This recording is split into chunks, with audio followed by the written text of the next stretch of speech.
Welcome to Substack, a place you frequent often, I'm sure.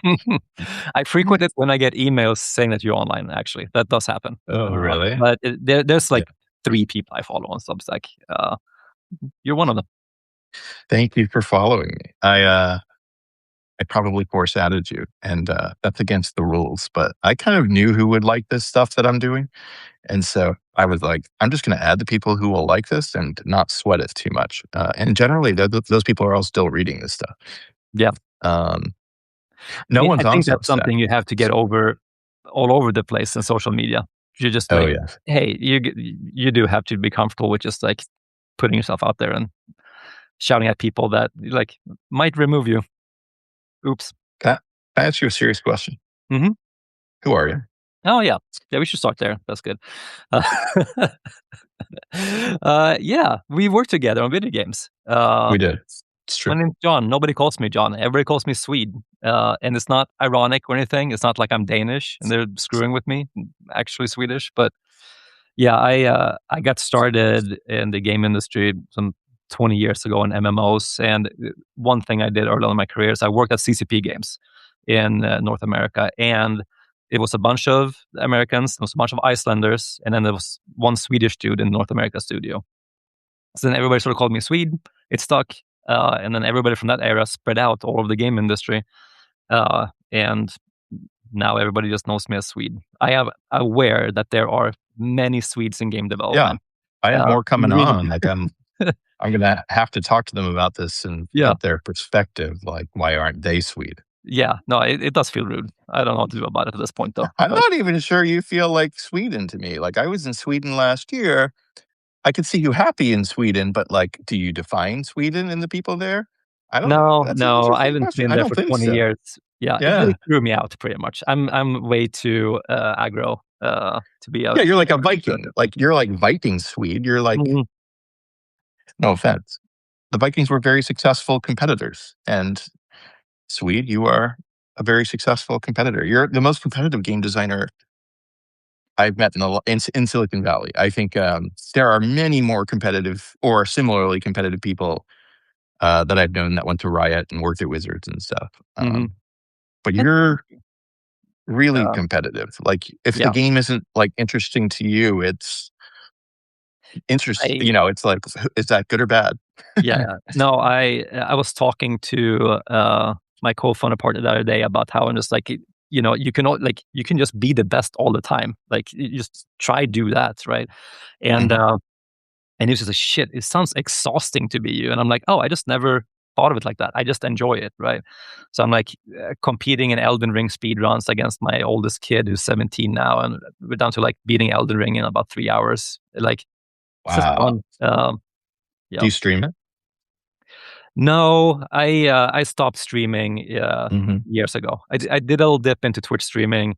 Uh, I had like 40, 50, 100 people watching max, and then realized that what was fun to me is figuring out how to like set up the microphone and get the green screen to work, not so much the actual act of streaming.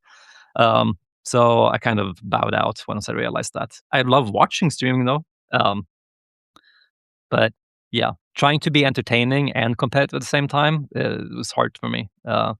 We did do some stuff though when WoW Classic came out. I ran a guild over there, and we got the second Ragnaros kill in North America in Season of Mastery, and we did some streaming of that stuff. But yeah, there I go again. Just like let's talk about how I'm winning at stuff. How did it happen You to you? Like, were you just born this way? Or like Michael Jordan had a big brother who kind of like made life hard for him. And like Mm, that made him like really want to be better at basketball in a way that is unhealthy, but also fun to watch. yeah, Like, how yeah, did you become that the is Michael actually Jordan kind of what happened. Like, gameplay? Yeah. yeah, I wasn't like this when I was super little. I'm an only child. But then my best friend was like the best athletes at the middle school we were at, and we were like living next to each other. We were hanging out all day, every day, and we would just always compete at everything. And I was a Mhm. little shrimp of a kid, and he's like the biggest athlete in the school. So we're like wrestling every day, and we're boxing and fighting, and playing various sports or running or whatever. I just lose to everything, and I just always try to beat him at Mhm. everything, and could never get there. And then coming out of that upbringing into like the real world and having that approach of being like, oh, I'm used to just like every day competing as hard as I can with the person who is the best that I know, right? That I think set me up for a weird approach to life from then on. Yeah. I think you're making me wonder if we're supposed to manufacture the next generation of like bizarro innovator where you have like the Jeff Bezos and Steve Jobs, like they lived in adopted households. And then you like pair them with like, you know, a best friend or, the Truman Show version of Yeah, manufacturing a billionaire capitalist. yeah. I'm thinking there's a story there. I mean, I think this is already happening. Just like Oh, yeah. on YouTube or like, I mean, pick your social media or whatever. Like people growing up, like I'm watching my kids grow up in a space where they're seeing people like, oh, this person has 17 million followers on TikTok or whatever, and that's who I see as like kind of my friend, because when you have somebody on second screen all the time, your monkey brain kind of look at them as just like a person that and Yep. you compare them yourself against them, or like some weird Australian family with showing their family stories and running around and buying everything on Amazon and doing unboxing videos every day, and they're just like, oh, okay, this is life. This is what I should be doing. This is what success looks like. Maybe this is just how random the world really always was, and now we just know, right? Like for a long time, like there wasn't technology to connect us in this way, and like maybe this was always the destination. Did you ever see the movie Boyhood by Richard Linklater? Yes, I don't. Yeah, I'm spacing It, on it now, but yes. Um, it's like 12 years of like this kid's life as he grows, yeah, yeah. and I don't like know if I saw the movie. I think I read the book. It's the same guy who wrote Fever Pitch and a few other books, right? no, that would be like High Fidelity, Oh, and okay. which I need to Got it. read and watch. Boyhood is it's just a movie about like this family and growing up, and it takes place in a time before like the internet is ubiquitous. But if you try to do that same thing now, like none of us would understand anything that's going on. You know what I mean? Like the point of that was to make it relatable. And now if you did anything, like nothing is relatable. It's kind of funny. I mean, I mostly like think about this from perspective of like what is the next thing, because the stuff that we grew up with that were transformative for society, like Mhm. yeah, internet, video games, anything computer related, like that wasn't there. And then there's a moment in time where now it's there, and life is changed for everyone forever. Like that's just cool. That's our stuff. But what is the thing that comes out when we're in our 70s and we are just like, we can't adapt to a new thing anymore? That's the thing that terrifies me. And like, Mhm. I don't think AI is that thing. We're still good. We're still learning. We still do new Yeah, shit. we're fast. Yeah. Mhm. But like, what is the thing in like 2058 that's gonna come out that's gonna be like, oh shit, this just changed how everybody interacts with everything, and we can't figure out what the hell is going on. I'm really interested to see if the world tilts towards power users in a way that creates further alienation. Like when I'm using Substack, I really want like the ability to code within my posts and like Mhm. apply data and do more complex algorithmic things. And then I want to be able to build things with people, and like that to me feels like it's almost like social media becomes more like game development in a way, Mhm. where you just want to be able to do more power usery things, and even AI as a power user thing. It's actually like cognitively very strange to basically be steering some other. It's a little bit like you're not allowed to use your hands, but you have to move a ball. You know what I mean? Yes. So I mean, I I think think it will. at the highest possible level, my first thought what you're saying is that like network effect is always going to be trending upward, right? Like that's unstoppable. And Yes. with increasing network effect, like connectivity, whatever you want to call it, you're always going to trend towards more winner takes most or winner takes all. Oh yeah. In And pretty much, and complexity, understand playing in complexity is rewarded, right? yeah. So there's a point at which, like, the fact that we want products to feel like Apple products is a real drawback because the world rewards you knowing how things are made under the hood, and that's true now. Like, when I hear it's funny, I was talking with a famous game maker who's awesome the other day, and he was like, "Why isn't Substack perfect?" And it's like Substack is built knowing like that people have to be power users in this time, or they're not going to make it. So like they don't make everything an Apple product. They don't even bother. Yeah. Um, and I And think that's going to become the new norm. it's it's just a matter also of thinking like what is the winner in each of these cases, right? Um, and who is able to able to gather the most attention? If that's like I don't know, becoming a heavyweight boxer and fighting Mike Tyson, apparently that seems to be a successful way to approach it. Um, I could see you doing well at that for what uh, it's worth. Is you're like, when games are done, I will fight humans to the death. Like I yeah, would say, I bet on you on that. I think you would be like a good person to bet on. Not that you're like a violent person. I don't know, but I had never thought so. But if you were, if you took on Jake Paul, I would like put money to help get you a trainer to have that fight, and I would be at the fight, which wouldn't happen otherwise. I would love to see you beat Jake Paul. I would love to see that. nice. Anyway, that's I post did career. actually used to compete in taekwondo and stuff. I did pretty well back in the I'm day. feeling better and better about this. hmm Yeah, and- yeah. There's different types of taekwondo too. This was more like kickboxing, whatever. I don't think this is the podcast, but we can do a martial arts podcast one time. That'd be Do you interesting. know jujitsu? Not really, no. That's like the ground game is a big hole.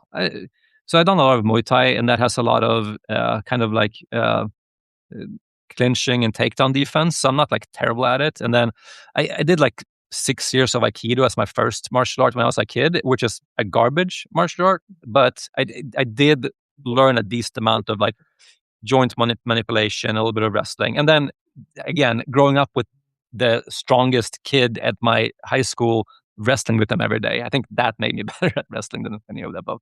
I know the guy who made Diner Dash, which was a big game Mhm. in around 2010. He worked on Cityville with me. Um, he worked on the Sims and SimCity franchise. He is a black belt in Aikido. Mm. And so when you said that, I just wanted you to fight, but like he wouldn't try to fight with you. He would just try to use your weight against you, and Mhm. then you would try to punch him. Yeah, yeah, it's Two terrible. game It doesn't work. designers. Uh, Yeah. to be fair, though, I have gotten the most out of, in terms of my personal safety, I have gotten the most out of Aikido of any martial art I've done, even though I've done a lot of Muay Thai, kickboxing, Taekwondo, whatever. But I have, because in Aikido, one of the first things you learn is falling, like rolling on the leg. And I've been pushed over backwards and forwards, fallen on ice in Sweden in the middle of winter, and just like without even realizing what happened, just like being back on my feet and like, oh, I just basically just like flipped on the ground and got back on my feet and no injury, whatever. That could have been just like a back of the head in the ice type thing. Um, Hmm. and none of the other martial arts have ever come up in real life in any way. So Aikido is winning, I guess. Yeah, it's good for keeping the mind at peace Mhm. instead of at war. I have a personal question. Go. When do you get a tattoo? Like, when do you unlock the ability to get a Oh, tattoo? Like, what's the yeah. win condition that's required? Like, what? Yeah, look at that. So you have a bunch of tattoos for games that you've worked on. Like, Yeah. what's the trigger for getting one? Is there It's like a really just quest like that needs to be satisfied? if it was like a real journey and it's like something that's really like worth remembering. So Hmm. the first one was a startup I did in Sweden. We did an MMORTS called Dream Lords, and didn't work out. Like I mean, we made the money back, but it wasn't a big hit. And then you know, we launched in like 2007. There wasn't really like Facebook um, gaming yet. There weren't mobile gaming, and we did something that's like kind of in a similar space to Game of War, like those types of games, like but with an RTS client, you were fighting with stuff, and uh, sucked a little bit watching like 3-4 years later when the Oh yeah. ecosystem was ready for it, like all these games blowing up. I'm like, oh yeah, we started working on that game in like 2004 and had something all right, but technically like wasn't there, had a bunch of issues. Free to play didn't really exist yet. Yeah, yeah. We didn't have that model either. There's a bunch of things just like made it not work. Um, but yeah, it's just uh, if the story is interesting, if it's like a memory, like all of these ones all did not work out. We worked together Yeah, on yeah. Wild Beyond, which was Wild Beyond. like It's a good I game. still think it was a really good game. I play Yeah. Clash Royale nowadays. I still prefer Wild Beyond to Clash Royale, but our situation was um, Clash Royale comes out. We have a game that's very similar to Clash Royale that we thought was great, Two and years in two Supercell, years in development, they came yeah, out with it. You're like, oh, that hurts. yeah, you can't go head to head with Supercell on mobile with like a very similar game in No. 2016 or 2017, whatever, 2018. Also, the economics of mobile changed a lot, so the audience became incredibly expensive to buy. Yeah, Whereas, like a year or two prior, it would have succeeded in the market, and we would have been able to buy profitably for long enough to have a material audience, right? Like yeah, all of the games we had, like hit this wall in 2017 or 2018, where like there was a consolidation and the power law and yeah. mobile gaming made it too expensive to play for almost everyone. Yeah, and then GDRP and other stuff happened that made it even more when it takes most and more mass market and like harder to target specific audiences. I think one thing that people that haven't worked in Yeah. mobile like don't understand is that you do not get eyeballs on your game unless you're Anything. buying users, right? And your Yeah. ability to buy users depend on how much money your game makes, like average per user. And if there is somebody else that's similar in your space that's making more money per user than you, they are buying all of the eyeballs, and And nobody will play your game. it's almost impossible to pull people from a game they love too, right? Yeah. So like it's you see games adding game into their game because it's too hard to like get people to like download something new. You're like, all right, Clash of Clans and some kind of fishing game. Not literally that, but you see that Mhm. more and more.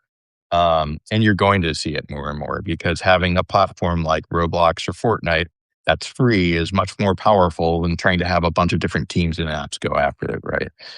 Um, it's an interesting time. Where are you playing now? You're working on something that Mhm. seems fun and cool. You're excited. I see your I'm like we don't get that orange text that you get when you talk and do clips. We get blue text. But mm. what are you working on? Um, yeah, I'm yeah, something small and casual, just reinventing the idea of the MMO for the next generations of gamers. Um, Yeah. yeah, easy peasy.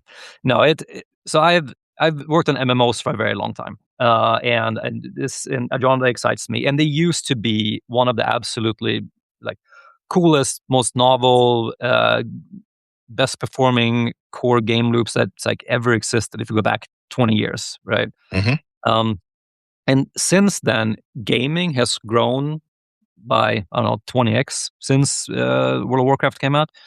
MMOs have stayed flat pretty much in terms of their audience. Yeah. And I think that that's just like because they're not suited for how people consume entertainment in this decade. Um, we don't go to the movies anymore. We barely have time for like miniseries on Netflix or whatever. Like TikTok, YouTube, Shorts, like everything is getting more and more condensed. Yeah. And I got back into playing World of Warcraft. I think I mentioned earlier, like in with during COVID when Classic came out, and my kids, 14 and 17-year-old, they watch me play, and they're like, "Oh shit, this looks really cool! You run around with like there's hundreds of people finding bosses, doing stuff. Can we play this with you?" I'm like, yeah, of course. Let's make accounts. Let's play.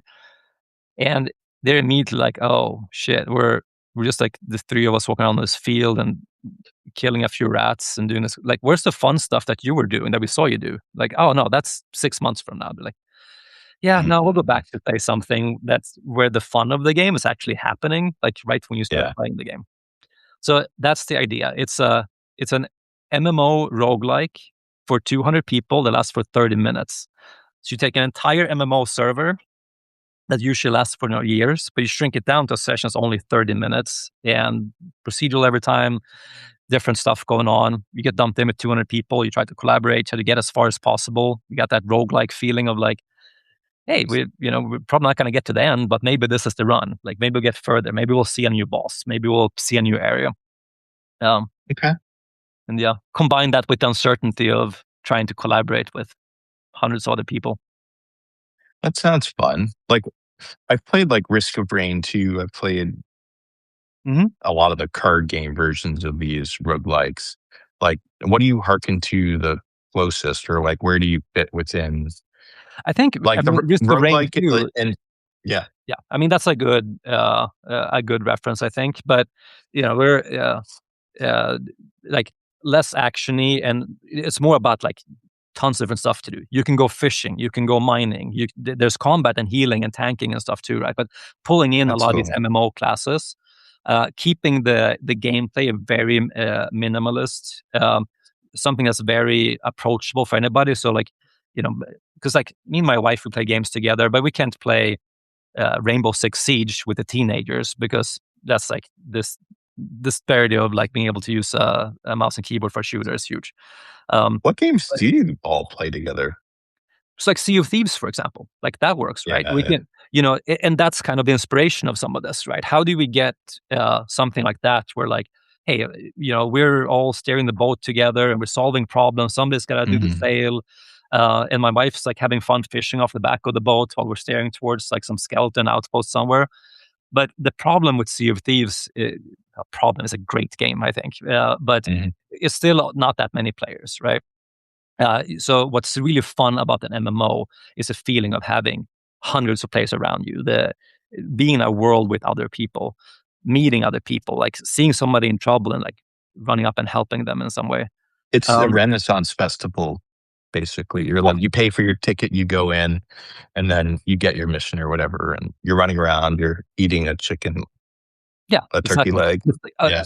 a buffet experience is a lot of the core of the MMO stuff. Lots of people and having uh, you know, in our case, right, a very short session. So say like Sea of Thieves, you better have 4 hours on your calendar set up if you want to play that game. And that's not how we consume entertainment anymore. This is something more where you can like do a run and be done before like mom shouts at you that it's time for dinner type thing. Yeah, you're giving me like for some reason it's a creative Friday, if you remember what those are. Mhm. Um, like I'm like taking your world, but instead of going to a Renaissance festival, I'm thinking Folsom Street Fair or some kind of really boring tech convention about security. Like instead of going to a fun world that's warm and welcoming, like, well, it's not that the Folsom Fair isn't warm and welcoming, but it's Yeah. different than like what you hearken to in I used to live on 6th and Jesse Street, so I was right on Folsom. So it was messy when that was going on. Uh, I don't not want to further know what that's defined as, but all right, moving on. I I believe you. Yeah, okay. I'm interested. There's a lot I wanna know. There's a lot I wanna know, but where do you wanna go? We can talk about anything, Yeah. sweet. I Mm, I am a little curious where okay. You know what we actively should not talk about? AI. Let's just yeah. like move past that altogether. The amount of opinions about that, I feel like is enough, and it's just not that interesting at this point. Do I Uh, even have an opinion on it? I don't know that I have an opinion on it. I like, Great. I think you have a finite amount of energy to spend on things, and if AI allows you to spend your energy constructively in a way that makes the most use of that energy, cool. I have found that it does not give me that. Yeah. It, Like I'm very fast without it. And I found our best writers and game makers at series were also like very good and very fast. So like if you're trying to do certain things with AI, like it's useful, but we're not going to talk about it. moving on. That was I tried to talk about it while not talking about it at the same time, and it Yeah, was yeah. doable. I'll do the same thing a little bit. All right, yeah, go It's ahead. like Don't talk about it, but talk about it. yeah. It's like having a long conversation about IntelliPoint. Like IntelliPoint is great. It was, that was a great tool when it came out. And then we're gonna spend the next like 5 years having conversations about why IntelliPoint is great. Like, all right, it's a great tool. Sometimes Yeah, move on. what you and I want is like to like figure out where to go and have someone else do that stuff, right? Like I want someone I started building a tool in Claude to automate my like scheduling and like media comms because it's manual and it will kill you if you don't do that. Um, and so instead, like I got through half of it and I was like, I have a migraine and I'm not nice to my family because, you're just focused and you're burning yourself so much. And so I just stopped, canceled my account, and was like, what I want is to like find heat in a direction and then build a team that allows me to go where we need to go. But like, you don't want to do everything. In fact, it's not even smart. Like having a team of people who can complement each other well is so much better than having one person doing everything. It's like, it's a little bit like, hey, someone can run 50 miles, but who fucking cares? Yeah. Like that's not a valuable thing. Like unless you're like running Also, away from like some kind of attacker that's also running at your general speed. we also had so much like great tool work and middleware stuff happen in general. Like making video games now is like incomparable to 20 years ago. So Yeah. the game I'm making an MMO for 200 people, roguelike thing, right? We're making with 2 people, right? With a little bit Yeah. of Yeah. contracting help here and there. And a lot of this is just like what's happening with engines, what's happening with programming languages, like this, you can do so much more in general. So And you have a lot of experience making this stuff, yeah, right? That is not trivial. sure. Yeah. But we were not like wanting for amazing tools before AI came around. Like there's already like an Yeah. explosion of capability. Nor were we like looking for more content, certainly not mediocre content, right? Nope. So if AI allows you to make better content or better universes, cool. Otherwise, shut up, right? Yeah, Um, yeah. we were already in the winner takes most environment where the best content is the only thing that wins. It's very hard to make good content. That's what it comes down to. I don't And think humans have a really good idea of what's going on or like what's going to happen or we're not good at understanding what we're doing to the humans, right? yeah, Like to the no, 15-year-olds and the 10-year-olds, like we have no idea what we're doing. We don't care. Like we're like, what matters is making money and creating power for ourselves, which is, I understand you have to pay your bills, but um, do we care about the children at all anymore? Remember when like the children were the future in the 80s? yeah. That was a It's beautiful funny song. the way No one you sings said that that. anymore. You just made me think of something where because Maybe we they're had a not the context future point. anymore. Yeah, no, no, no. I mean, it's true. Uh, so we had a Well, contact point. I don't want to be known as the gorilla guy, but we chatted like a month or two ago. I just made this post about the whole 100 men versus a gorilla, 100 humans versus a gorilla thing, and just the whole thing. Like did you just said about we don't know what's going on. Here's what's really interesting about that. I posted that thing on Reddit on my game design subreddit. It for a small subreddit, game design subreddit is not that big, but it got a lot of traction. It got like tens of thousands of views for a very small subreddit. That's a lot. Tons of comments. People hated it. Right? There was mhm. like it was downvoted a ton, but it kept getting people attention. And this is what that reminds me of. That fundamentally, uh, the reason people disagree so much about the 100 men versus one gorilla. What do you think that is? Like, what can nobody agree on that? I think it's a little bit like John Locke in Lost, which is like, don't tell me what I can't do. A little bit of that, right? Hmm. Which is a great thing. I quite like that show, but Yeah. yeah, I No, think I that's definitely think. most I think that. So you have a very interesting, like, so you have a thought experiment where it involves so many variables that most people have like a terrible uh, ability to evaluate, like how right they are about it. So we talked a little bit about martial arts. Most people have no idea how good they are at fighting, and they can't evaluate it. They're like, "Oh, am I in the bottom 10% or in the top 10%?" Like they just like they can't evaluate that at all. Most people know nothing about gorillas. There's just so many things stacked on top of each other, and then you also have a lot of different scenarios that pop up as the baseline scenario in people's head. Some people imagine right away when you say that, hey, it's like 100 trained military dudes with assault rifles versus one gorilla. Other people imagine there's like a bunch of 11 years old in a phone booth against a gorilla, right? They end up very, very differently. I mean, there are more babies in the world than there are trained military men with assault rifles. It's more likely that that's like the average person in this fight, right? But it just depends on what the scenario like you put under it. So this is like one of these things where people are like, have a super hard time to evaluate it. Everybody comes at it from a different place. So it just creates this environment where people just want to argue the shit of it. Like, and what I did, I put another thought experiment on top of that thought experiment. They're about like, how do we make people agree?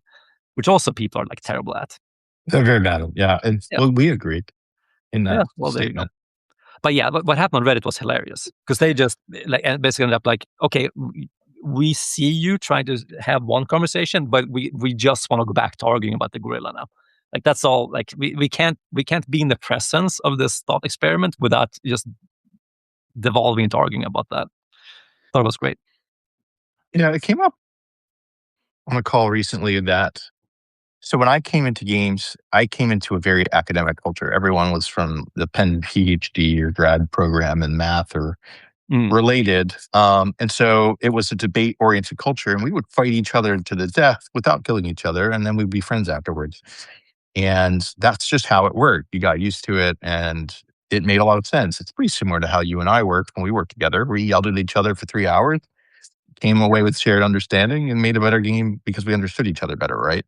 yeah. Um, and A, I don't know if that happens anymore unless you're working with people who are pretty experienced.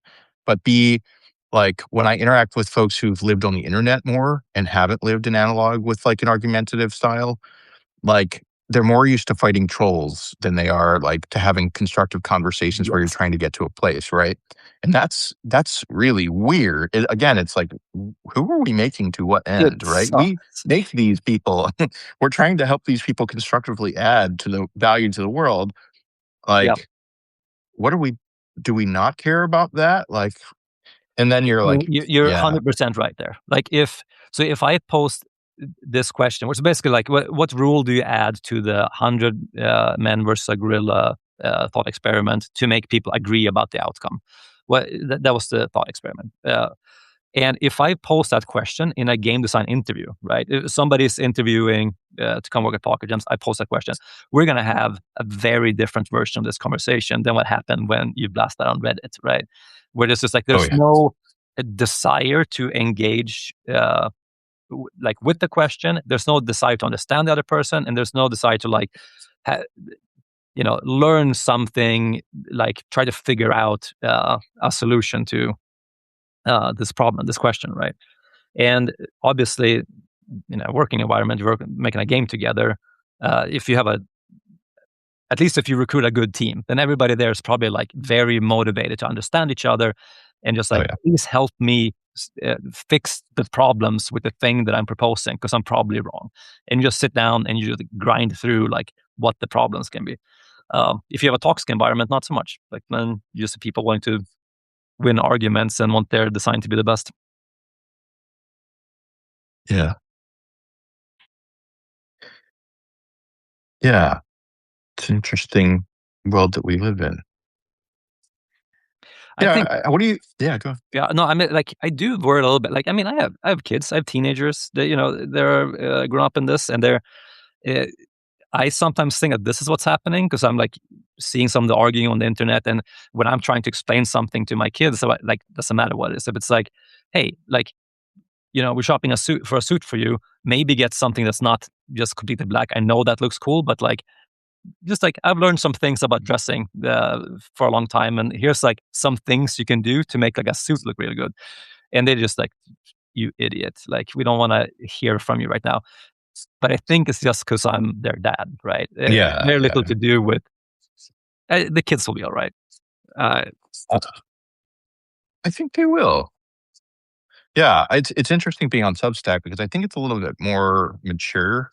There's an older set of people, writers, like people who are writing long form are different than people who are I'm not saying there's not overlap with Reddit, but I think that the people on Substack mostly seem not to want that, yeah, which is nice.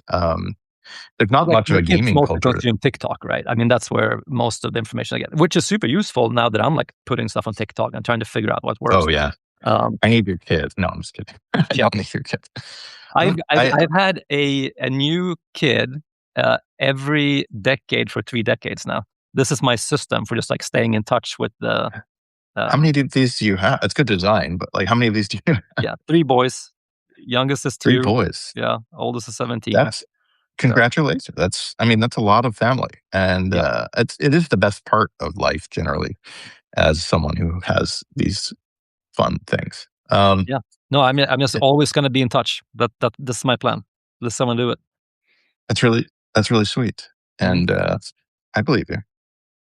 What's your hardest game design question? I'll give you an example. Like, so Mark Skaggs, who was he's currently at a crypto company, but he was the guy at the beginning of Zynga. He was one of the two people who basically was in every interview loop Mhm. with anyone creative or anyone product side. And Bill Mooney's the other, and they're both inordinately important to the Zynga story. But Mark's question was his trick question kind of was, how do you make a game? And so he would just start with that, and that would be his like style of interview. What's your style of interview? Yeah, that's not it at all. I give fairly specific questions, Yeah, and I'm looking for basically for somebody to explain to me that they have done this type of work before, not just like can theorize around it, or like I'm not looking for necessarily a solution to like how like so I'll ask a question about like how do you let's say like how do you balance something where like you have a game, you have one ability that makes you jump 50 meters forward. It's a looter shooter, whatever. And you have another ability that gives you a 20% damage buff for 11 seconds. Like, how do you cost these against each other? And like, it's more about just figuring out, like, seeing if like hey, somebody actually done this work before, because then they're gonna start looking into like, okay, well, like they're not comparable. I'm not gonna run an Excel sheet. I'm gonna do pseudo points. We're gonna run play tests. We're gonna do this and that. And here's probably how it's gonna run down. And here's what we're gonna learn. And here's what we're gonna do. And here's how we end up with like costs for these. If somebody's like pulling up an Excel sheet and like starting to like, oh, well, I'm gonna math my way to this. I'm like, oh, you haven't done this work before. Um, so I think those are the ones that those are the types of question that I trip yeah. people up the most with. And it's usually when I'm interviewing like younger people that maybe haven't done a certain type of work before, which is fine. Like you you don't come in fully formed. No, you kind of have to know what you're getting in terms of what do you actually like to do. I actually got to this point where I was like, I had this like, there's like, is it a great idea, a good idea, an okay idea, or a terrible idea to have you be the owner of this? Mhm. And then I found that 99% of people just told it to me straight. And then there's this like group of I've had a couple people that couldn't answer comfortably, and you're like, definitely not a fit for what I want to do, right? You want people to be as extremely comfortable with themselves and comfortable talking about what they can do well or not, because you both need to get what you need to out of the interview. Yeah, You need to find a company that's actually going to be a good fit for your skill set and help you grow and get to where you want to go. And the other side needs to get what they get um, need to get so that the job gets done well and there's a growth path for you. So like being hyper transparent as quickly as possible. Like I interview, it's really weird. We grew to like 200 people at the last company, and I interviewed a lot of those people, found a lot of those people, and I could do a screen in like 15, 20 minutes, whereas other recruiters want you to go incredibly slowly and like uh I find they might be right in some cases for some jobs. It depends on what you're doing. On the design side, how long does it take you to really know if someone's a fit for what you need? Like really in an interview? yeah. It is probably the first 20 minutes. Uh, Boo! yeah, No, like no, no. I'm going to send that to my friends at the recruiting company I that think work right I now. agree with you, and I think it's rude to everybody involved to not like have a exit after each in like Yeah. interview person, because you're wasting everybody's time if it's clear that it's not gonna work out. So I mean, I know there's a lot of companies that like, hey, we have set up this whole panel. We're gonna have you do this whole thing. And you like, or I mean, obviously back in the day you fly people out all the time, but like it is still. It, I think it's I always come from a perspective of like being honest is the politest thing that you can do. Yeah. And Agree.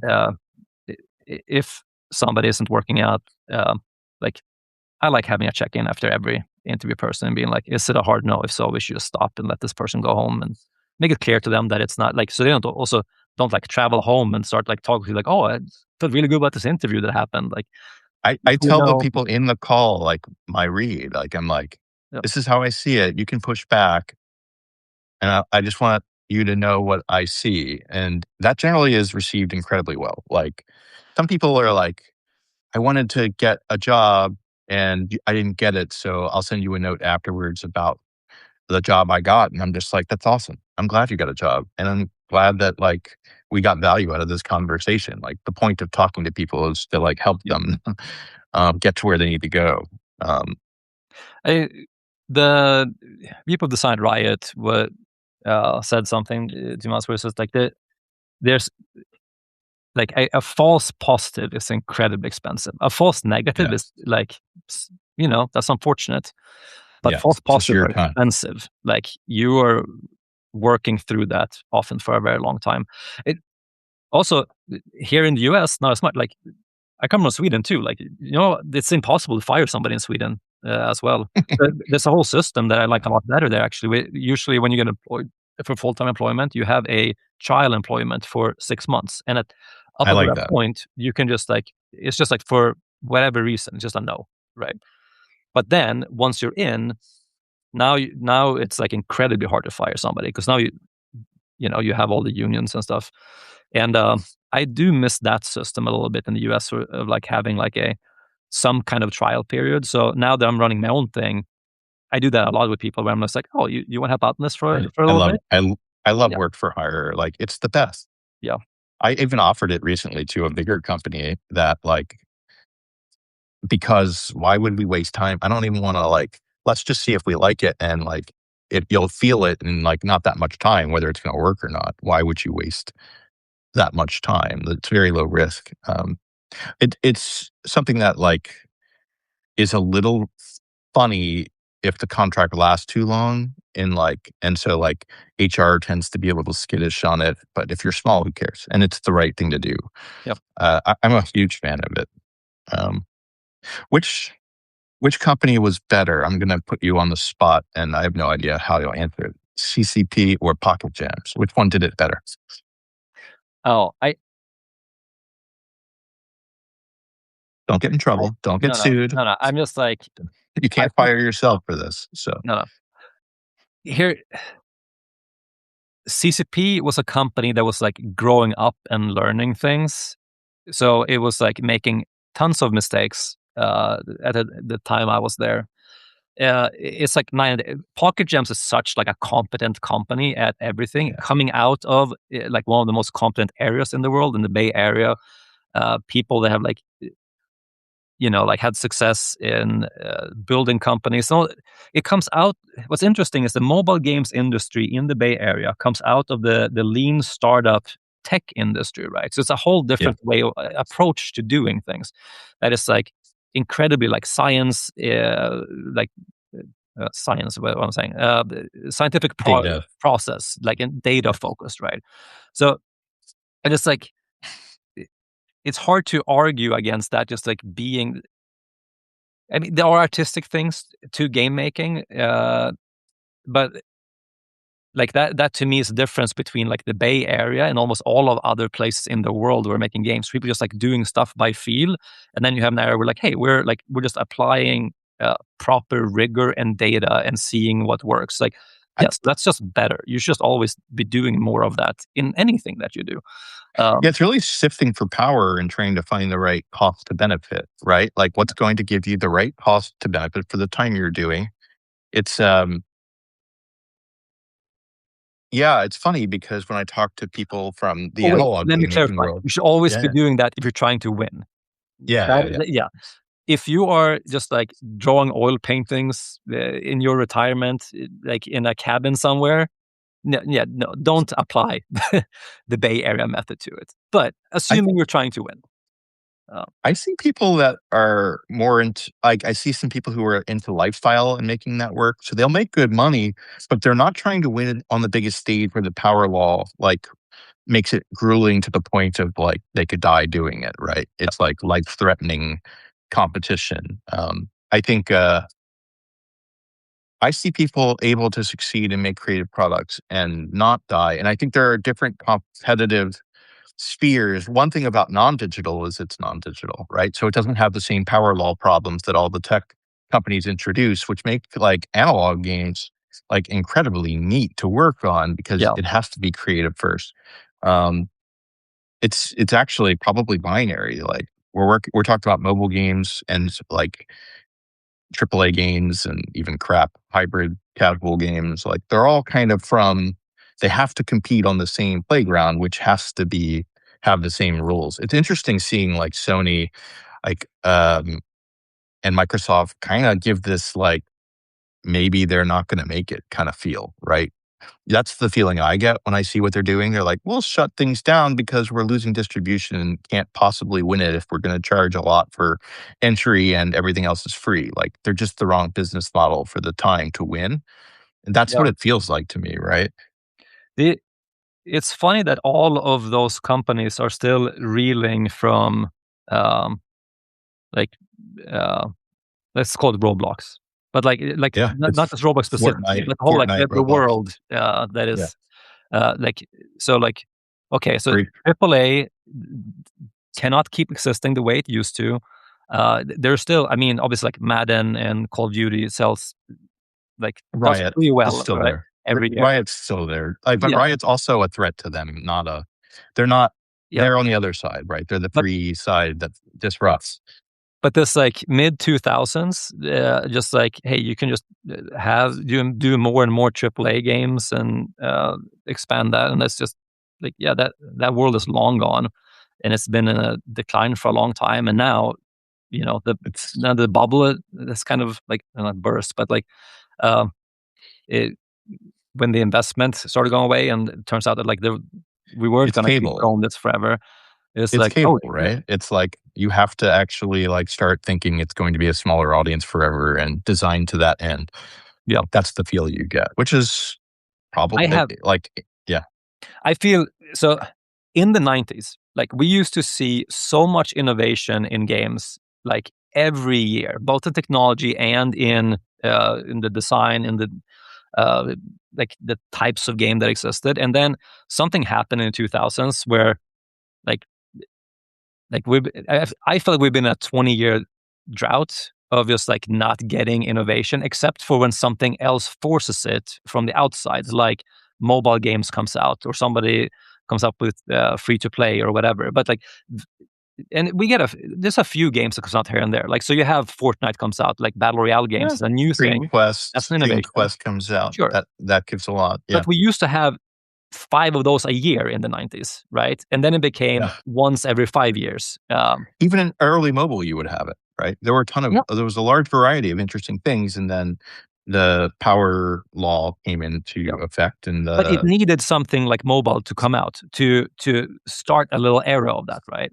And now I feel like we're in a place now where indie games and like Roblox games, and like it's all like it's really invigorating. We're starting to like get new stuff again, but it's almost Mhm. all coming out of various indie scenes because I think there's a mismatch in most companies between um, there's not a combination of the ability to execute on an interesting vision. Like those things aren't combined very often anymore.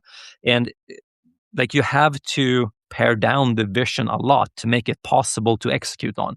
Small indie studios are one of the only ones that are doing it because they're keeping their scope super small and they're like, hey, we're novel, but we're doing Yeah. something really small and tight. Um, and then there's like a big ramp up from there, like all through, I would say like, double A, triple A plus, like just like, yeah, we cannot execute on anything with a novel vision um, while executing at the like desired quality of the audience anymore. It's just like not possible. Um, there's like nothing coming out of there. But anyways, it's changing. It's fun. Like I love seeing what's coming out of the indie scene nowadays, especially like coming out of Sweden. Um, the incubator where I had my first startup. We were the first game company in that incubator. There was basically a Volvo tech incubator before that because the biggest Volvo plant in Sweden was right next to it. Oh, Um, fun. yeah, we basically browbeat them into taking a chance on some video game nerds and doing a video game company. Um, that now is like it's only video games now. You have stuff like Valheim and Goat Simulator and all kinds of cool stuff coming out of Skövde, Sweden nowadays. It's super interesting to see. Yeah, I kind of see that as where things end up, right? You have small indie teams and platforms, and there's not much in between.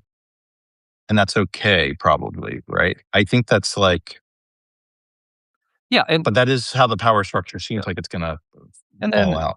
and right now we're in a fun place too, where UGC platforms are platforming people. There are basically indie developers too, like with UEFN and Roblox. Like it's just that the capabilities are still kind of lackluster on those platforms in some areas. Yeah. So it still comes back to like where's the combination of like having an innovative idea and the ability to execute on it. Like, yeah, there's some things you can do in Roblox and UEFN, but you can't do everything. You want to put 200 people together. Like, Yeah. I mean, Blocks Fruits is like the most MMO thing on Roblox. If you get more than like 8 people in the same space, like it goes to shit, right? It's not, so you can't do an MMO there. And then they have social MMOs where you just wander around and talk to each other, but there's no gameplay because the networking can't handle any of that. Yeah. The visual fidelity, etc. Yeah, I think they've always supported a certain kind of game, like simulation, especially well, but not anything deeper. Yeah. It is Yeah, funny that though. one, It's yeah, like we were just talking about that the other day, like with my startup partner. Like the jank, the intentional jank. Like it's 12-year-olds are not very discerning customers, and the jank is so clippable on TikTok.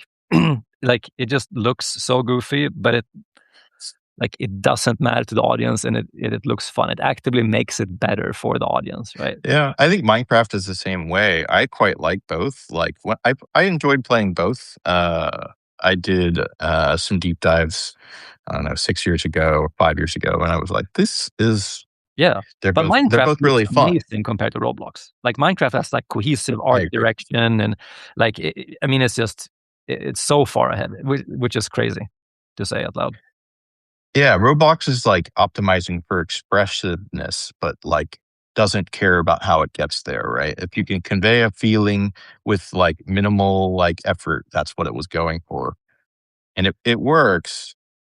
I don't It'll be interesting to see what the future of Roblox is. It's like hard to tell if it's succeeding or failing. Like if it's making money or losing money. Like the stories about it are like incoherent seeming. So I Yeah. should I mean, so probably propped up. like actually do my own research. Yeah. Yeah, yeah. There's I yeah. mean, they're so big at this point that it's I mean, it's like trying to evaluate a political party or something, right? You can't like everything is so propped up because it needs to be. I mean, it's like Yeah. Nvidia stocks right now, whatever, right? It's like, okay, this if you want to understand what's going on here, you go, it's a PhD thesis. Yeah. Who has time for that? So, okay. Would you rather work at Pocket Gems or would you rather work at CCG So they're just in their peak times? Yeah. yeah, no, it's different eras, right? So and that's the Yeah. thing too. Like so, when I was at CCP, the this was like in the glory days of MMOs, and the game industry was still like, hey, this is like mid 2000, everything is growing, everything is booming, like new things are becoming possible, like art is changing, and it was like a creative focus more than it was like a scientific process kind of approach and data driven approach. Yeah. Um, but you can't go back in that, right? So like Mhm. I don't think Yeah. you can never go back home. There there are there's things that are more fun about that kind of approach, but it, at this point, that's almost like asking a question. It's like being like, oh, if you could go back to like the Roman time and like bring back you with the knowledge that you had and like try to like like you could teach people how silicon and computers and like or bring back like inventions. It's almost like that, right? That it wouldn't be possible to imagine your current self in video games development 20 years ago. Like, or at least I have a problem doing it. Yeah, for sure. You would have to have an experience that children could play through and simulate for their whole entire Yeah. life to feel what it was like. Yeah, that makes sense to me.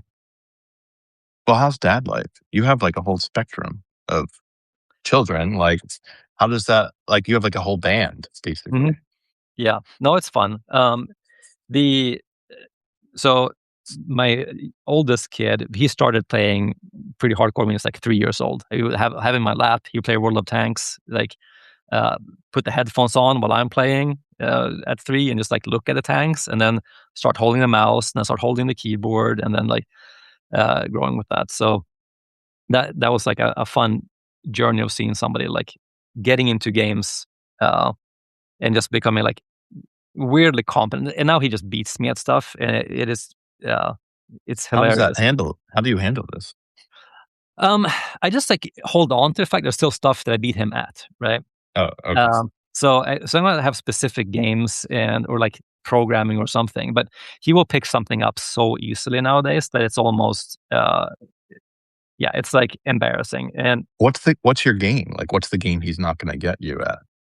Elden Ring, I think, is like he, I mean, he's good, but like he he doesn't go deep enough into like RPG, like things that combine. Uh, I'm a paladin, right? I'm a D&D paladin. I rolled pretty high in a lot of stats. I don't have like a stat that's at 18. Hmm. So as long as I can like oh, an MMO, like that's both like social manipulation, RPG, and balancing, and I I grind see. more, I get more equipment, and I'm good mechanically, and I have like all of these things, so I can be like one of the best guild leaders or one of the people that like gets to beat Okay. more boss in the first week, You're an whatever. elder now. Yeah, you put everything together. But like I've been, he stopped playing Clash Royale like a few years ago. I've been playing a bit of Clash Royale the last maybe like 6 months. Hmm. Um, and he just like, oh, let's do a 1-on-1. And we hop into a game, and he just like lost the first game and then smoked me 5 times in a row once he understood what deck I had. I'm just like, okay. I just like, um, there's some just like mechanics pickup that's so fast there, and that like 17-year-old young blood that like I can't compete with anymore. It, Yeah, even as like an 18-year-old, like Magic, my brother who was 14, like the age difference mattered inordinately. There was a cohort of people who were like that age that became like legendary, and it just was the age, right? yeah, That's a real thing. You age out pretty early in like games mastery.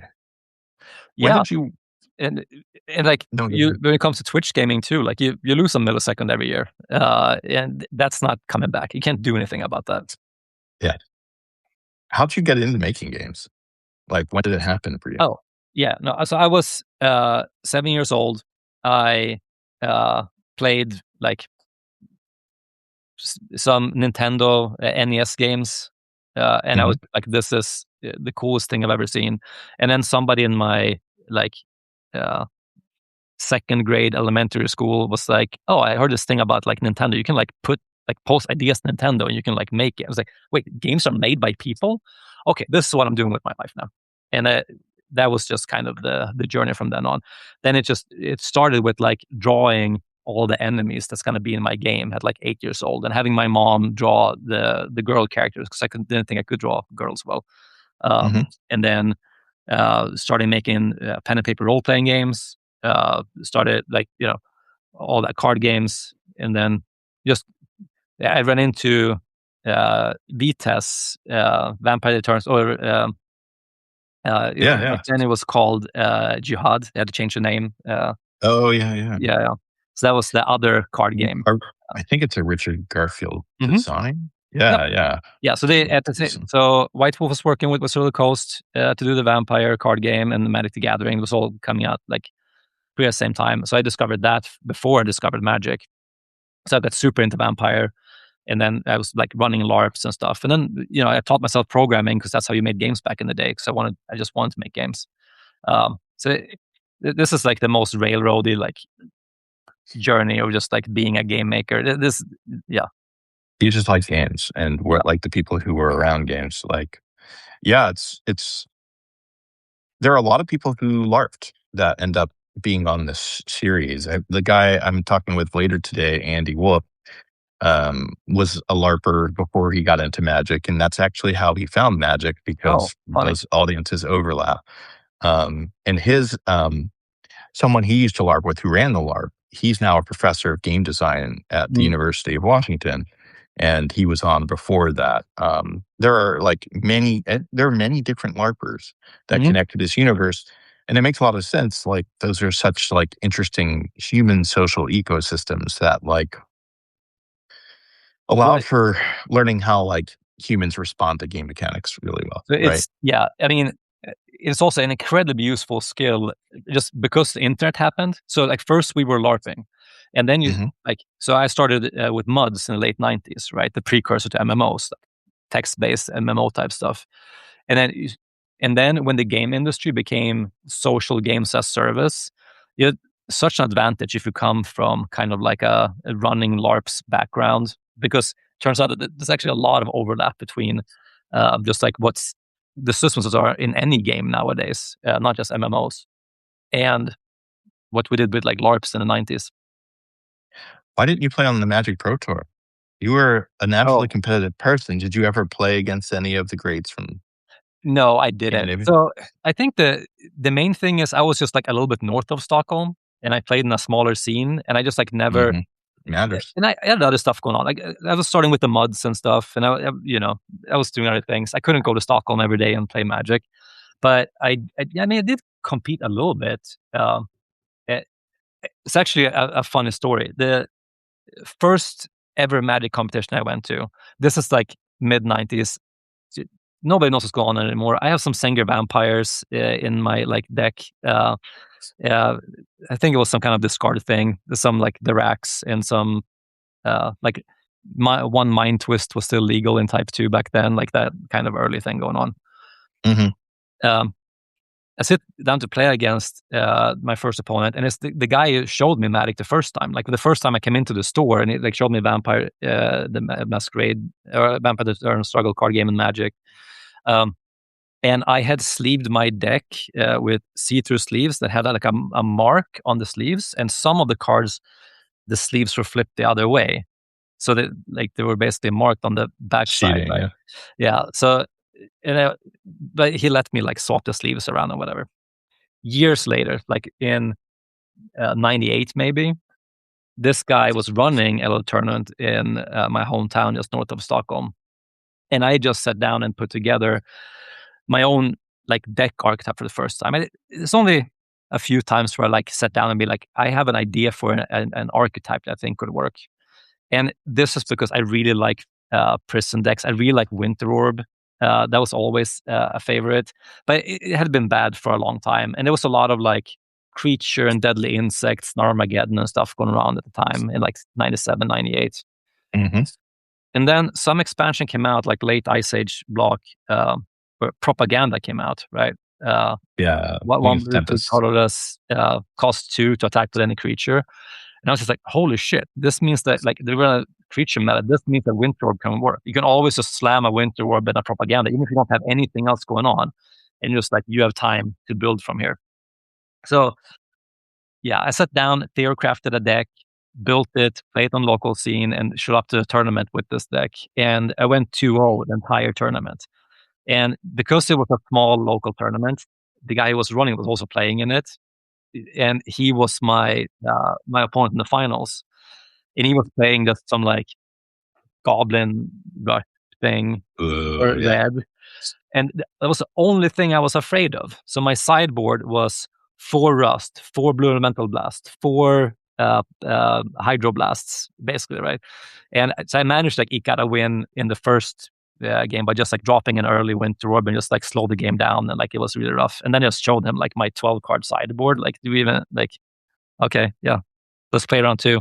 Turn 2, like rusts, just like I don't know. Yeah, it was a slaughter. So got to the whole tournament 2-0.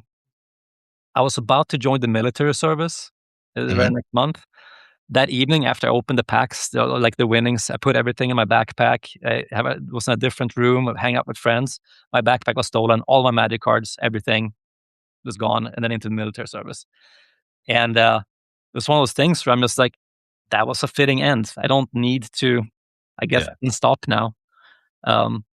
I try to not remember like the little binder that had like all my dual lands and all the beta cards and stuff in it. That's like what that's worth nowadays. I'm like, it's fine. Let's Yeah. move past it.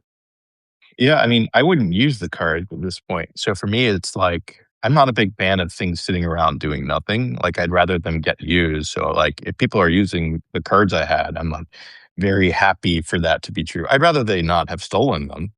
In your Yeah, case, and in mine, all of our cases, that's like that was a rampant aspect. It's sad that happened there. Like I yeah, just assume better of the Swedes. yeah. Well, turns out Yeah, humans are the same everywhere, pretty much. yeah, yeah. Interesting. Do you prefer gaming like in analog or digital at this point? Like, what's better for the I human? So I recently started getting a little bit into board gaming again, just to have a reason to go like over to somebody's house and hang out with somebody in person. Yeah, Um, and I'm definitely a digital gamer. Uh, Always has been, but I would say like even more so these days. I stopped like running or participating in like pen and paper role playing really because of just uh, don't have the time. And again, like everything is getting tighter. Like we're dealing with shorter entertainment cycles for everything nowadays, and digital is just better at everything. Um, when when we go with a friend's place and we play some Dune, whatever the Dune board game, something like that. Um, what's it called? Like Mars Colonizer or something, or whatever. We just played something recently. I forget what it's called. Mars Colony. Yeah, yeah. Yeah, Fantastic games. But I'm like, oh yeah, if this was digital, this would not have taken 6 hours. Like we were just sitting here counting beads most of the time. Like that's what we're spending our time doing. yeah. Most board games would be that. Like Ascension was an incredible iPad app, and I played it in like Yeah, the designer's house. I went to his house not for this purpose, but we were like, he's making this game. I'm like, all right, let's play it. And it was fun, but holy cow, the setup was like unwieldy. But when he yeah, had the iPad app, I was like, this is pretty much what I want from every board game yeah. experience. And I And those are the most of these games I games put on that do my get a digital version, and you can play this. Like this is just a better experience. Ticket to Ride. Are you serious? Like I don't have to manage all this crap. And so like when I design my iPad for my kids, it's like all board games like that, right? You're like, hey, figure it out. And what did you push your kids towards? Like, given the way the world works, you can't have full control. In fact, you have very little, but like, what did you nudge them to in the like curling sweeper Hmm. kind of thing that we get to do as parents? Like, I mean, I selfishly just want to do stuff with them that I enjoy because yeah, I'm not a good like small kid person. I'm like, let's do some adult entertainment together. Um, and you're going to Vegas, you've got like well, a not maybe not limo. that kind of adult, but yes, sure, that would be fun as well. Yeah, Um, but so it's like, as soon as they start like showing a little bit of taste for like more complex movies, it's like, oh, have you seen Memento? Like, have you seen? Let's watch Fight Club and talk about what that means. And like, oh wait, and then like y- a saner parent will be like, hey, that little kid is 12. Like, calm down. um, so I mean that happened too with gaming. Like, oh yeah, let's play some PvP games. Some shooter stuff. Let's get into some Dark Souls together. Let's play some hard stuff. Uh, and but now I'm trying to push them like, hey, I really just want them to learn some programming. Like, if anything, that's the thing that I'm like, uh, early often, different ways to like get into a little bit, like a little bit of Python, a little bit of that like MIT programming puzzle thing. Like, can you get interested in this? Because this will get you set for life if you can just like pick up a little bit of interest in this. I think that and spreadsheets have always been on my mind for Yeah. my oldest daughter is ready now, and we have this weird dynamic where my wife is anti technology to an extreme. Mm. which I can see some pros of, but like there's so much power in learning this stuff earlier too.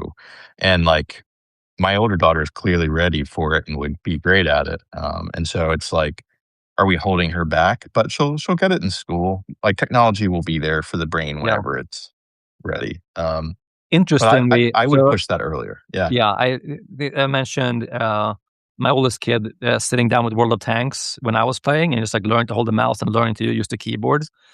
And Mhm. the fact he picked that up and like was really good at mouse and keyboard by like 5 years old, and that has like been a boon for him for life.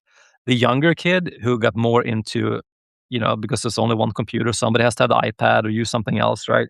So he got more into console gaming and stuff, and like it took a while for him to just get comfortable with the mouse and keyboard in his teens because he was just like not growing up gaming on those things the way his older brother was doing, and that's something that was like, oh shit, yeah, that was like, learn to use a mouse and keyboard really young when you're basically like also like learning to walk and other things. Like that was like the pickup so fast. It's the Oh one thing yeah. that I'm like, okay, I'm doing that again. That was a win. That's cool. What are you proudest of in your career?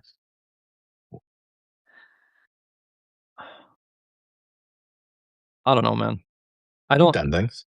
Yeah, see, I don't think about it. Like I'm always just looking forward to like Yeah. the next thing. There's a thing that I'm excited about. So Hmm. everything else is like, the past stuff is like, yeah, it's cool. I'm more honestly, I'm I've been more there. proud of non-work stuff. I would say like uh, s- random gaming achievements or like I don't know some taekwondo tournament from when I was 20 or something. Um, Well, your wife listened to the. oh, she says she probably will say that she's listened to it. She will listen to like bits and pieces. I think. No, that was a hint.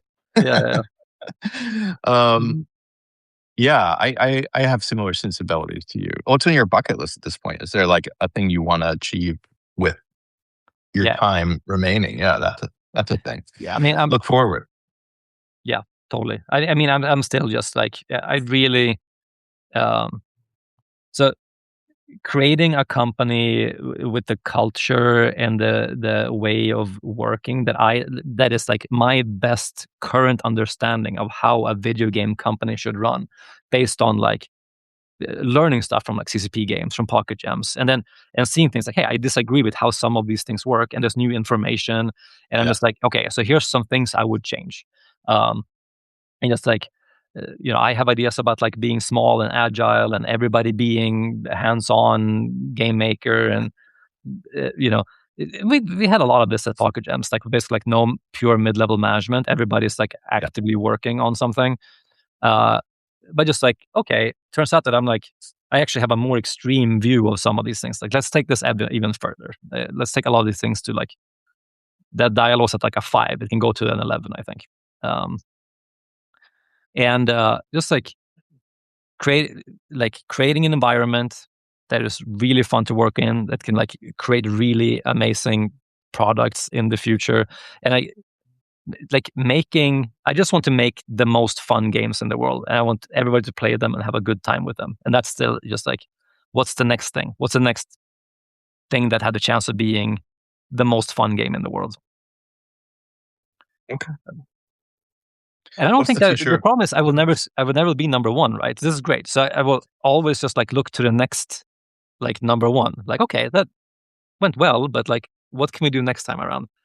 Um, it's I think it's a real mystery if you actually get what you want I think eventually. the most about it's a roguelike. You just keep trying and Yeah. achieving a little better each time based on what you learn. And ideally, it goes exponential at some point. But you know, there's a lot of luck in that, and it is fun to see like yourself getting better, and working with people who see themselves getting better. One thing I Um, saw a lot of early MMOs and MUDs and things is that um, so people jump from game to game in those, and this is I think a metaphor for life. We'll see. Let's see if we get there. Um, but they often play very similar games, right? So they might go from like, let's say, EverQuest to World of Warcraft or something, and it's like Hmm. it's because these games they don't have a natural endpoint. They are just a like a forever experience, and people are often have some idea of what they're wanting to get out of it. And for some people, it is say like a specific goal, like they want to be the number one at something in the game, or but because it's a massive game with thousands of people, very few people get their goal. So you go to the next game trying to fulfill the same goal, and then the next game, and the next game. And as long as they don't fulfill it, they'll just keep going. But the ones that do hit the goal, they churn super fast. Like if somebody has the dream of being like the number one ranked PvPer on a server and they get that number one, very often just like within a few months. Or like, I want to Yeah. get the first Perdition's Blade in World of Warcraft in the server that comes out. Get it, quit the guild, quit the game, like done with playing MMOs. They're like, they achieve something, right? Um, Yeah. so uh, I think, I just set my goal high enough where I would just like be on this quest forever, like make the number one game in the world, entertain the most people ever, and then by never getting there, I'll just be able to keep on this roguelike, as you say. Hmm. Okay. Okay. Hmm. What's your magic casting cost? Oh, UB, I think. UB? Well, yeah, one blue, one black, some kind of uh, uncomfortable wizard thing. Okay. Uh, yeah, I, it's definitely some. I, I can Yeah, see that. But you could be like, yeah, okay. Blue black. Okay. yeah. No, I'm all about that. Like, uh, there's something about the in this intellectual component. There's also a brute force component. There is a component of just like pushing your will through here somewhere, um, and and Problem often in an solver. uncomfortable way for a lot of people involved. I think if that's what it takes, but you got to be Seeks okay with that. discomfort. Mhm. Seeks discomfort seems like a really weird thing to put on a dating profile. Yeah, for Like, sure. also a casting cost seems like a really weird thing to put on the dating profile, or even a resume, depending on where you're trying to get a job. Yeah, yeah. I don't think I Uh, would do that, but yeah. hmm, Yeah. I'll make you okay. discard something, but also make you draw something. Like I think that's the Hmm. vibe. I will hurt you to your own benefit. Mhm. Yeah, that's right. Hmm. Okay. Okay. What's the future of games? Like you're kind of looking at it now. Like, how do you see the puzzle now from your position? Like, what's your thinking? Yeah. So we're not gonna talk about AI because there's no point in talking about AI, No, I don't. because We it's already not did it. really, We already did talk about it. yeah, involved except for being an IntelliPoint. No, it's all, I mean, I think it's great. Like, it's all just getting more and more social. What's super interesting right now is that we're in this space where a lot of people uh, want to use Unreal and want to make games in Unreal. Unreal comes with built-in networking that supports a small group of players. So we have this flood right now of games that are in the four, or like somewhere in the four-player co-op space. It's like the most, like it's a super red ocean at the moment, and Mhm. it's like it's co-op in or PvP or whatever, but it's like small group stuff. Um, and I think it's a lot of it is the capabilities of the tools that most people are using at the moment. Um, and then you have a few of these places like Roblox UFN where it straddles up to a little bit bigger player counts. I think that we're gonna have like another cycle again where we're like, okay, so it was fun to only play with 4 players for 10 years, but like let's ramp up the player count a little bit again. And I'm excited about that. Uh, I think that's like an open opportunity at the moment.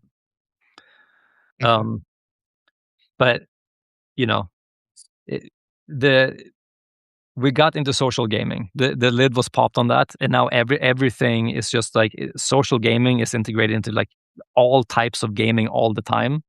Yeah. Um, and that is just continuing, right? Where and we saw it 20 years ago, where like MMO style, chat, or like Candy Crush, comparing your achievements with your friends or whatever. We're just like, hey, we're gonna have social components to everything that we do, and it's like, yeah, it's social creatures doing social things. Humans are uh, built that way, and we're just gonna be doing more and more social from now on, like uh, getting more and more Hmm. integrated into that.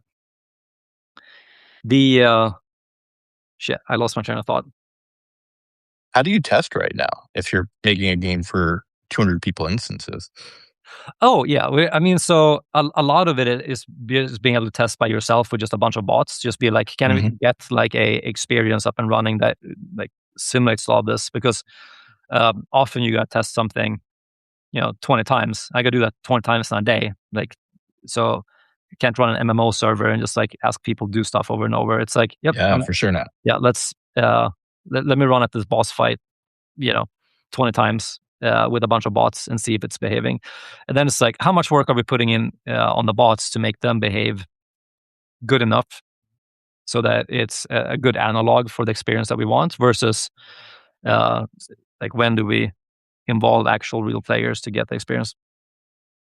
Yeah, what must go right as you like approach launch? I'm going to give you the strategy conversation now. Yeah, Let's get, you don't have to talk about any of this, but it is a way to be constructive with our time. distribution, right? I mean, Hmm. so we are now in a space where when we got started, there were more people wanting games than there were games out there, right? Yeah. That's the biggest thing that have changed with game development, is that that's no longer the case. We're now in a space where there are much more games, and like a hockey stick path, right? There's much more gaming hours than there are consumer hours out there. So everything is a competition now, and like, okay, hi game developers, welcome to the reality of literally every other industry in the world. Like, if Yeah. you're changing tires, there are other people that would also like to change tires, so you compete with them, and you get to have a shop if you can, do a better How, job how, or how charge. it works in Yeah, capitalism. Yeah. yeah. Makes sense. And we were fortunate or unfortunate, I don't know which one, to grow up in this industry in a space where that was not the case. Like, when I had my first startup, the gaming publications that were like looking for you, like, hey, we want to show your game to the world if you have something remotely interesting to say with your new game. Hmm. Um, and now we're in a space where that's no longer the case. So you have to win distribution, and the ways to do that, right? Either you have some unfair distribution advantage, or, and this is the only space that I'm interested in, you're developing a new type of experience. Experience is so novel that people are actually interested in having this experience because they haven't seen it before. And Hmm. that's where you see new genres happening in gaming. So everything from friendship stop games coming out now, or uh, battle royales a few years back. Like, how do you create a new genre? Um, Hmm. and that is my strategy for nailing distribution. So it comes down to like, have we come up with something that is like a novel new experience that people want to have, and is that a big enough driver for this idea that we have, to where it becomes a distribution advantage, where everybody is like, yeah, they see videos about this game on YouTube or TikTok or whatever, and they're like, oh shit, that's interesting, I want to share this. Yeah, that makes sense. That speaks my language pretty well. I'm a pretty big fan of zagging. Um, in general. Like, it's been really interesting coming from a climate.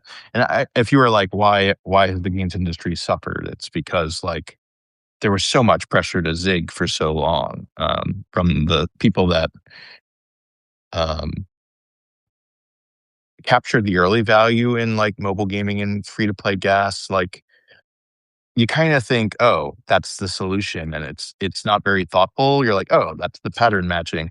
So like 5 to 7 years of investments for just big projects that no one wanted Yep, because they followed from this logic that was kind of foolish, and the person you thought was smart like wasn't being smart at all, which is yep, like the cycle of human life. It's not new to this specific cohort of people.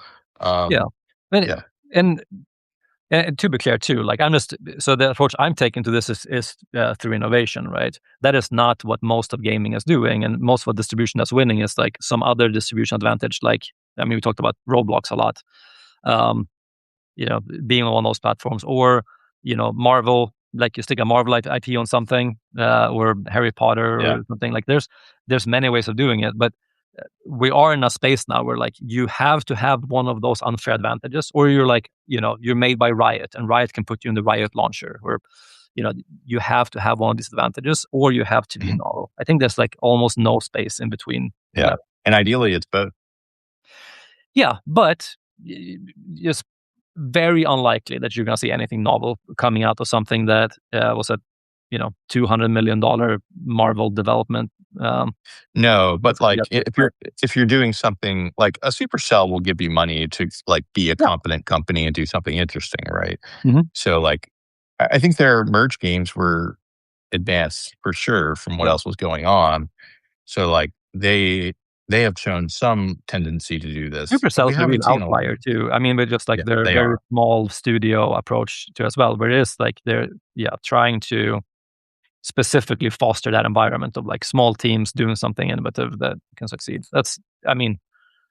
It's such an outlier that's not like doesn't even feel worth talking about in terms of like Well, description of the world in general. Like, they have a lot of money to support people with, right? you know, So like I know they had like a major AI initiative and like they're like, who wants some money to go off in this direction, right? you know, So I it's mean, more like if you're a small team, they seem like one of the few shops that will understand why your idea is good and promote it and figure out yeah, how to make it work. and specifically like Not a lot of those taking that though. approach. Yeah, and I mean, I think Riot tries to do it, but all of their stuff seems to be bigger projects, bigger teams, slower moving. Um, but Is Riot doing well? Like, are you excited about their future at this point? hmm, I'm not sure. We'll Yeah, I see. mean Like, that's I mean, they've had so many twists and turns, and I think there's like a possibility of some like re-energizing in their management and their approach to doing things that maybe like they will maybe come out of this and like have some exciting, fast-moving teams and be more hungry and gritty again. But um, I'm not holding my breath. That sounded super harsh. Like that, you know. I have a lot of great friends at Riot. I think they do a lot of great things. It's just like it- I'm more interested in like really small, fast-moving, agile stuff that's taking. yeah. Yeah, that might be your bias at this point. Those like big great games will probably retain players for a long time. It's just for Yeah, us, like who cares? yeah. We're just I not cut like that, I mean, right? I played a lot of League. I got to. Oh wow! I This is the competitive. I was to say like I got to platinum. Like that's a measure That's of pretty like good. of me as a person in League. That's the only relevant thing. It's like what was my rank? No, I a ton of fun with League. I love TFT. Play quite a bit of that. I'm too old to play shooters, so I don't play a lot of Valorant. My kids love Valorant. Yeah. The guys that went off and started Raid Base. Some of the guys that did Valorant are like uh, really fantastic, smart people. Uh, Great. They're doing something pretty interesting. This Raid Base startup now with survival stuff. Mhm. So it's like a ton of great achievements by Riot, and there's a ton of great DNA, like people coming out from there. I think. For sure. For sure. I'm just like I'm curious to see if Riot's internal R&D stuff is going to produce some cool stuff in the future. I'm curious. Yeah, it'll probably ebb and flow. It has this vibe of Google, right? Where there was this great early cohort. They go off and do their own things, and then the parent company has to figure out new ways to play that are pertinent. Um, like the card game, that's an actual card game, is like a pretty Mhm. nice deviation from what they've been doing and extends their brands in a way that's, I think, real world is more powerful than we give it credit for. There's something special about analog that um, the human connections keep people in experiences longer, I think. It, Uh, yeah, I mean, I think that the toy industry figured this out a long time ago too. That like if you can make a successful industry around physical products, that has a lot of benefits Yeah. to. We talked a lot about the winner takes most for digital right now. I mean that is a double-edged sword, right? Where sure you don't have to pay for manufacturing when you're making digital games, but also um, it it it means that there's not a lot of moats except for like the top uh, owners of all of the platforms. Um, like Yeah, that's right. we, when I go over to my friends, like we talked about playing Mars Colony or whatever. Like we need to have a copy of Mars Colony at my friend's place if we're gonna play it, right? That's just how that works. Um, it is curious to see Riot step into. I actually haven't played the new. I'm hearing good things about it, but um, Yeah, Tom the, Lapille or Tom Freed is like yeah, big on that. super into it. So there are two things coming up. I talked to Tom on Sunday. So Oh, yeah, if you have questions for Tom, you can add them. Also, I'll talk to Paul Sotosanti, who I'm pretty sure designed the system from going from gold to platinum to blah on yep, the Riot thing, which is kind of controversial in my mind because like I played FT a few seasons and I got in that like gold platinum line and I was like, I'll never play this enough to matter. So I lapsed. I was just like, I mhm, don't care. yep. And so it'd be interesting to talk to him. But if you have questions for either of those people or Brian Shee, who I'll talk to also Oh coming up yeah, soon, you um, have like the ability to like throw a wrench into their interview I or a positive signal. You're like Woody Harrelson in the Hunger Games right now. You get to drop in like I am. favor of some sort. I was super curious to hear from Paul about the difference in how they approach the ranking system for League of Legends versus something like what Hearthstone did for their ranking system, which is Hmm. Hearthstone very much went the direction with trying to make like, hey, like let's make this an enjoyable driving force for you, like every month that you're playing the game. Uh, with League of Legends taking more like the just like it, you know the ELO esports, let's do a little bit, I put a thin layer on top of ELO, right? But like if there's like going back and thinking about that decision, like was that the right call? Like would pushing it way further into a like a gamified space, like would that have been an interesting choice for League of Legends? What would that have done, right? Uh, Yeah, it's a good question. I'll ask. I think I found this. I mean, the system is working fine. They're doing fine. It's got pros and cons. It's a really hard thing to solve for, right? but Um, yeah, here's the when is the outside of the arcade TV show, when is the last time that and you heard anybody talk about League of Legends? Like, I haven't heard anything about it. It's like, but at the same time, it's um, it's a little like Magic the Gathering, right? Where you're like, this game can't be popular anymore, and it's more popular than ever. And so, just because our cohort has lapsed from it, doesn't mean it's still not very pertinent to an mm, audience. But yeah, you're right. It is not in our noise. you know, I hear nothing about it. I couldn't care less. I haven't looked at the numbers for League of Legends in a long time. So I honestly don't know. But like, uh, even as someone is like not really into the Magic scene, like I hear about Magic, it just like comes up in places, right? But Yeah, for whatever reason, like even someone who used to play a lot of League, like I almost never hear about that anymore, which just feels a little strange. some failure of marketing or failure of Um, interest, right? Remember, like esports was a thing for the tens, right? For the 2010s that yeah, people were trying to make that work, and it's just not proven to be interesting for the most part.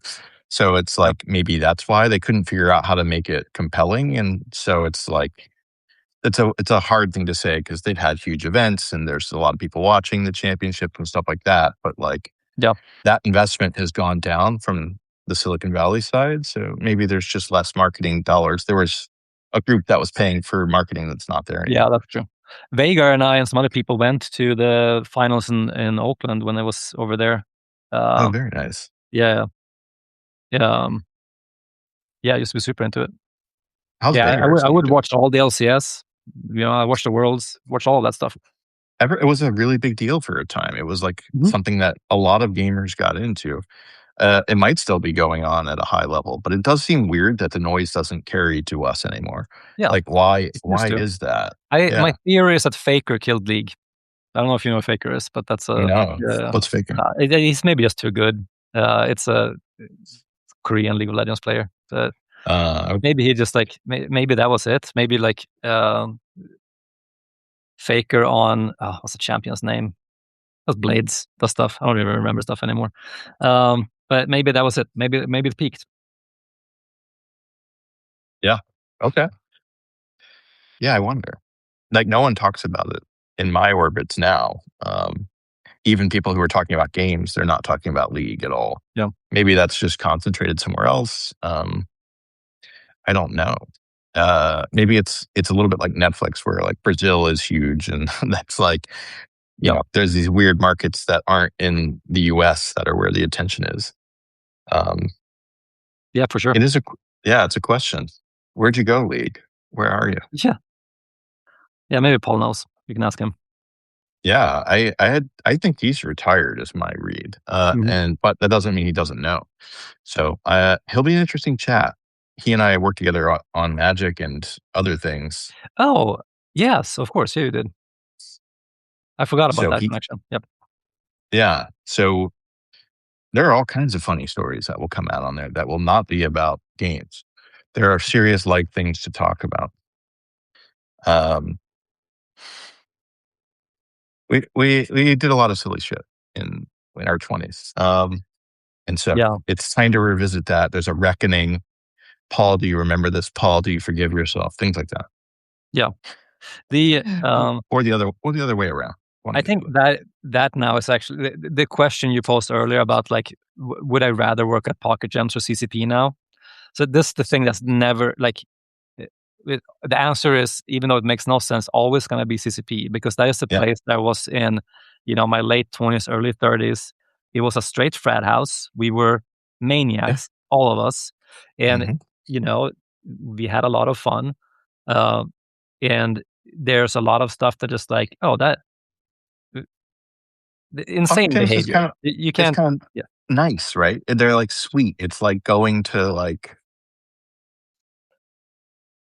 Candyland versus going to yeah, it's it was really yippee skippy and happy scrappy, and everyone was smart and adjusted and cultural, but like counterculture is more fun. yeah, Let's just say what it is, right? Counterculture is more fun than culture. And yeah. unfortunately, that explains now to me why Trump won the election, Yes, um, which like no one likes that I know. I don't like it, but it is the most countercultural thing we've seen in a long time. yeah, Um, and all the people who are on the cultural side were not fun. yeah, yeah. That's It's true. you don't want to go to a party for the cultural side. It's just going to be a granola fest. Yeah. And I live in that granola fest. I get it. Yeah. No, That is my I'm life. completely I'm realizing now that like this is the emotional response that I had to that question. Like, where would I rather be? Like, were you asking me to compare like a I knew the answer. happy place from my childhood where we're just partying and doing insane shit all the time with like, Yeah, you the didn't know what the future was going to be. yeah, versus successfully running a data-driven company. Like, yeah, Pocket Gems was just running the present well. There yeah, was no future. yeah. And then yeah, turns out that system was boring and then lost the election. Oh well. Yeah, that's I think we solved how like the Democrats could win, or a party that is more interesting than the Democrats.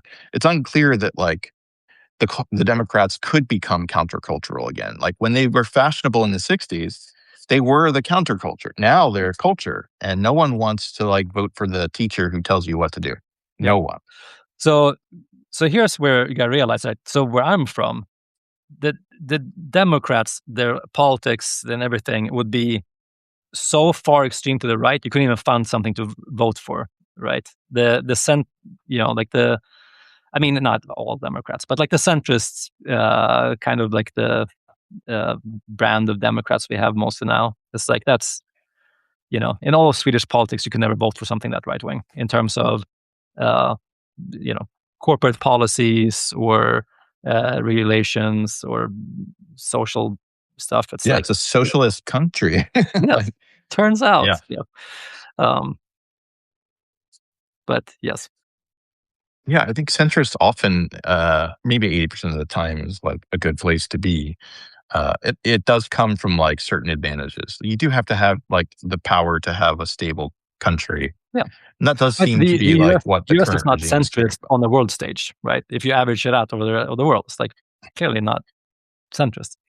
But No, yeah. Oh, it's not even coherent, actually. yeah, Um, it's not, it's kind of like this thing going back and yeah, forth. It's unclear what temperature it is right now. yeah. I mean, politics is an exhausting conversation because, like, talking about left versus right is not even meaningful. Like, you gotta get more specific about specific axis about what you're talking about. Is it? Yeah. Yeah, I mean, you should create a TikTok about that so that the youth of America and the world can better understand that they need to filter be in the 7 seconds they have to think about something. Sorry, that's Oh, yeah, yeah. Now we're but back into it. Like, who has time for this? yeah, but like the solution can't be like let's just keep making it like short form Yeah. everywhere. Like at I some mean, point we have and to care as that is the a problem. Like, populace. reducing that complicated conversation, something as, left versus right, or centrist, or yeah. I mean, it is a TikTok 7-second version of I it. have a secret for you. There is no left or right. No, yeah, this is not new. Yeah, there's neither. All Uh, right. but there are specific issues uh, that can be discussed. That's I agree. They should stand on their own merit, and we should listen to varying opinions and not get mad about whatever's said yeah, and come up with a conclusion at the end. Ideally, with someone we trust to do that. yeah. Do you think? Yeah, that does not appear to be where anything is going in humanity right now, though. Like definitely the reducing everything into the smallest, easiest understandable soundbite, which reduces all nuance and like understanding of the actual point. Like, is the system that is winning? I agree. Do you betting markets at all? Are you like one of those people? Nope. Yeah, I'm not either. I Do you know anyone who cares about these things? um yes, yes, it's the same, all the same people that cared about first crypto and then Yeah. yeah, well, not crypto, like, I mean, first blockchain and then the like the crypto contracts and stuff, smart contracts. Hmm. And then it's like, I mean, it's a game of money for the sake of game of money. Um, Yeah. and Yeah. I mean, I was interested in blockchain and crypto stuff a little bit for a while. Wasn't super into it, but a little bit.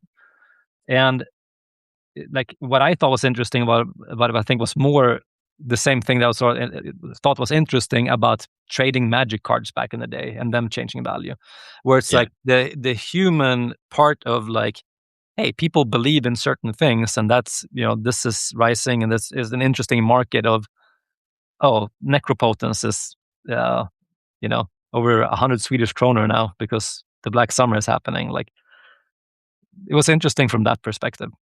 And you speculate from that perspective, I think, but I don't get deep enough into anything to understand the technology behind it to make any kind of Hmm. educated decision beyond here's where interest is going. So you can always bet on that. Yeah, that makes sense. All right. All right, Swift. It's good Any last chatting with you, dude. questions? Yeah, it's nice to see you. You're doing well. I'm excited to see your game. Yeah. When does it like go into beta or what? So it's very early. We are running limited playtests with people. I'll get you on our Discord server and Cool. watch you play the game sometime and see like what you're stumbling over.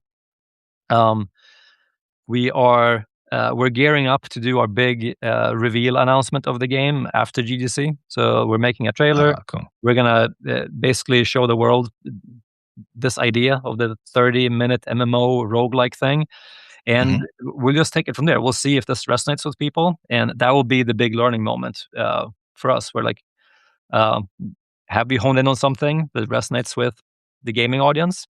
Do they get excited, or do we need to go back and think a little bit more? You're going to be at GDC? Mhm. You're going to show it to people there? That's Yep. awesome. All right. Yeah, GDC Well, San Francisco is home base for me after being there for so long. So it's incredibly comfortable for me to just meet with everybody I want to see at GDC. mhm. Anybody who I want to see in person. And I don't know, I just love San Francisco. I I love the area, and because I like now I feel like I know everybody there. I'm like, this is like I'm like, yeah, let me show you some nice restaurants. Let's go chat. Let's go to this bar over here in the evening. Let's sneak into this party. And Yeah, grab some. it's one of your homes. Yeah. Like, you do have many homes in life. I feel that when I go to San Francisco too. I, like, come in on the ferry, I'm like, "Oh, I'm home." Yep. I'm glad not to live there, but, it's also home. Yep. It is. I really enjoy being there for a week or so at a time. Yeah. It's a great place to be an uncle. Yeah, that's a great way to put it. Alright, good luck at GDC. It's great to see you. Yeah, good to see you, You man. are a And wonderful human. yeah, I look forward to showing you our game in a little bit. Sounds good. I'll, be in touch. See ya. Farewell.